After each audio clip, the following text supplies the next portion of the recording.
And for our next wing sauce, we're going to be making a bar and restaurant favorite, buffalo. So let's get to it.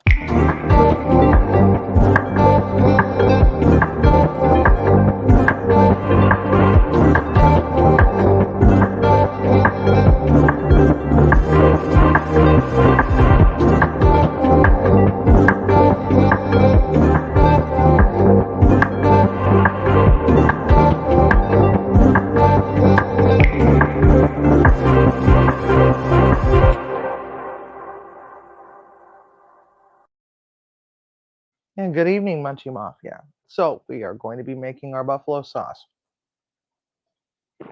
Now you can buy it already pre-made, but if you want to learn how to actually make it the right way, because the stuff that sold as wing sauce is just not as good. So for the amount of wings that we've got, it's about half of a bottle of Frank's Red Hot, and this is a 23 fluid ounce bottle.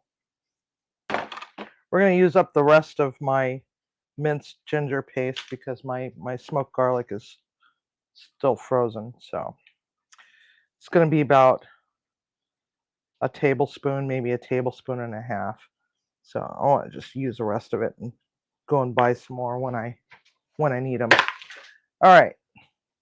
So now we're going to want to add a little bit of sweetness. It's about 2 tablespoons of honey. And we're going to use Worcestershire. Now, usually at Parents, this is grocery store brand. Just trying to be budget friendly, and it's just not the same. So about a scant 1/4 cup. We're going to add a little bit of apple cider vinegar. Now, Bragg's is the best one, but I had this bottle sitting up in the cupboard, and I just want to get rid of it. I just don't like throwing things away. So we want to give it about a tablespoon and a half. Now what we're going to do is we're going to take it on over to the stove, and we're going to stick it on the stove, and we're going to turn it on to high. And we're going to get a whisk, and we're going to whisk this all together so that everything is commingling in the pot. Might need just a little smidge more. I don't know. Well, we're going to have 3 different sauces, so I think this is probably going to be enough. Now, one of the magical things about a real buffalo sauce is the blue cheese crumble that goes in it. Now, what I've purchased is smoked blue cheese crumbles. I love smoked blue cheese. The stuff is expensive, so if you can afford gorgonzola, but not the real blue cheese, that's fine. You know, you could put that in there. Or if you don't want any cheese at all in it, just don't put it in. You don't have to. But comparing this to the Rogue Smoky Blue Cheese, or Smoky Roquefort, I should say, it's comparable. But this doesn't cost $28 a pound. So it's all good. It's delicious cheese. It adds a little bit of saltiness and just gives it a little bit of a tang that is kind of indescribable. And we're also going to add just a little smidge of this lemon or this lime juice, just a few drops, okay? Just a few drops. This will help to balance out some of the heat. And then we're just, now it's getting up to a rapid, or it's getting to a bubble right now. Probably used too big of a pot here. So we're gonna want to let that do its thing for just a few moments. It's gonna come up to a boil here very quickly. There's a lot of surface area. So if you need to cook something in a pinch, you need to get it heated up really fast. Use something with more surface area than using a smaller pot and crowding it all in there, because things will heat up a lot faster in a larger pot. Most people know that already. So if you want to add more heat to it, you could add other things. Cholula um, is my favorite hot sauce. My second favorite is the Chipotle Tabasco. But when it comes to hot sauces, this is the hot sauce that I always grab because it just has a beautiful, beautiful flavor to it. Now you want to make sure that I'm going to put like 4 drops in it. You want to make sure that you hold your face away from the pot because this will make you choke. So now we're going to reduce the temperature down. Oh, man. Now we're going to just add some of that blue cheese crumble. It's about a half of a cup. And we're going to save the rest for garnish. And we're just going to let that marry for a little bit. But how do you get it thick?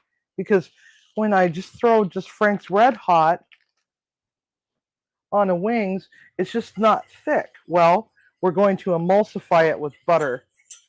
Winnie, you're fired, bud. You're fired. All right. So now we got this up to a very rapid boil. We don't want that blue cheese crumble to completely melt away into oblivion.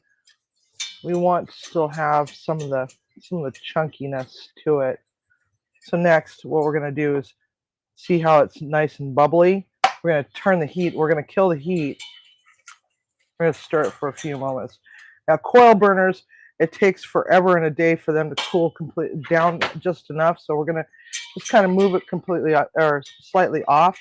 We're just going to start throwing knobs of cold butter into this, and we're just going to keep whisking the living shit out of it until that butter is melted. And then we're going to see just how much more butter we're going to need. And you're going to be able to tell because you're going to start seeing it thicken. And there comes a point where you'll just see that, okay, I've had enough butter. I've never made a batch this small before, so it's a little hard for me. I have to basically go by smell and by look. All right, so that pat of butter is pretty much gone. Heat's kind of down a little bit. We're gonna throw another pat of butter in there because I can already tell that it's not thick enough. So we're just gonna keep moving it, and that's the key: is to move, because butter is basically just heavy cream, right? So gonna let it all nice and happy in there.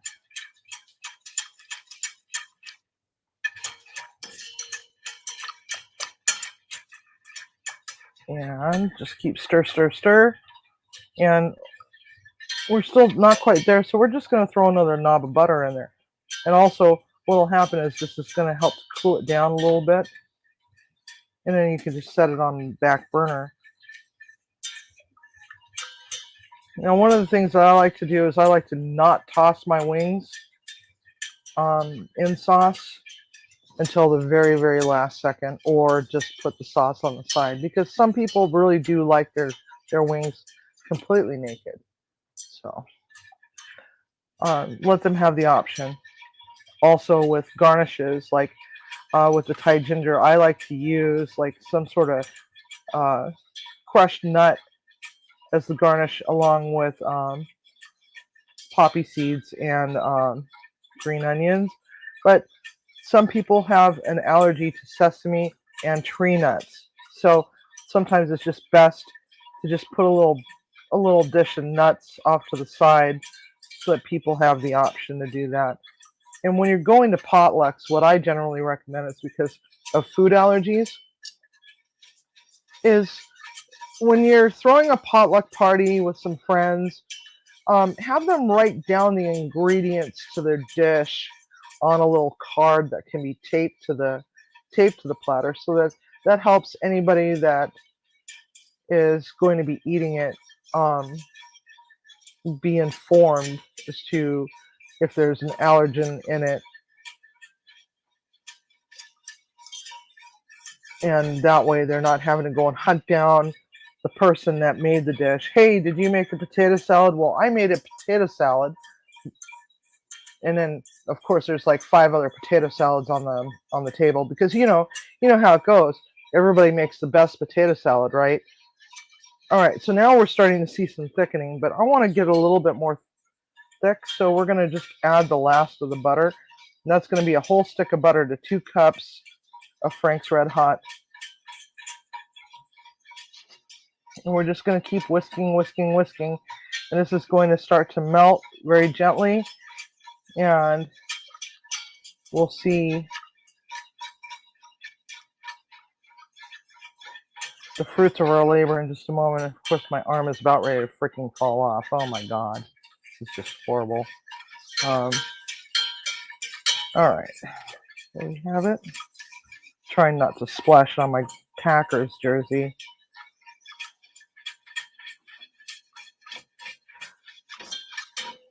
So, chicken wings is like, an American favorite at restaurants and bars, sports bars, and sporting event parties all over America. But you can also use these sauces, for chicken nuggets. I know that Main Girl is a chicken nugget snob. She loves chicken nuggets. And one of these days I'm going to try to see what happens if I smoke some chicken nuggets in the smoker and then pop them in the oven to, get them all crisped up a little bit, to see how good those turn out. And, chicken strips as well, and buffalo chicken bites and whatever. The sauce can pretty much go on just about anything, including pizza. So when you're doing pizzas, what I recommend doing is taking some whipped cream cheese and mixing some buffalo sauce into the whipped cream cheese, and then spread that over the top of your pizza crust. Par bake it first, because it's a freaking mess if you try to do that on a raw dough.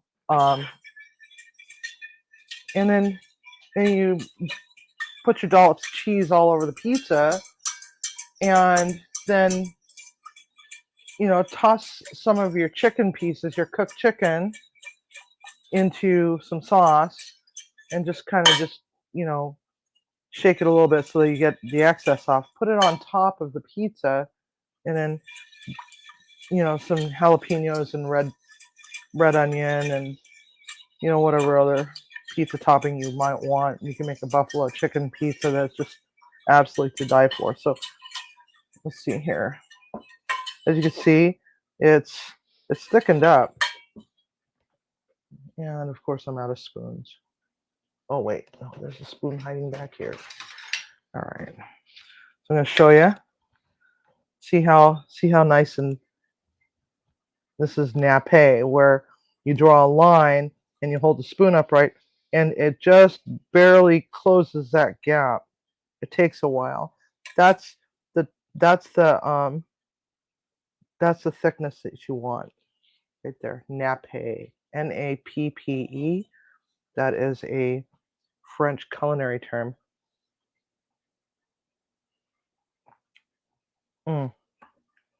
That's delicious. It's not obnoxious in heat at all. I think Timmy's going to really enjoy that. I think he's going to appreciate the fact that it's not spicy. So there we have it. We have the beautiful buffalo sauce for our chicken wings. And that's going to be it for tonight. So thank you for coming. Don't forget to like and subscribe. And don't forget to cook with love, eat with passion, and share. Have a good night.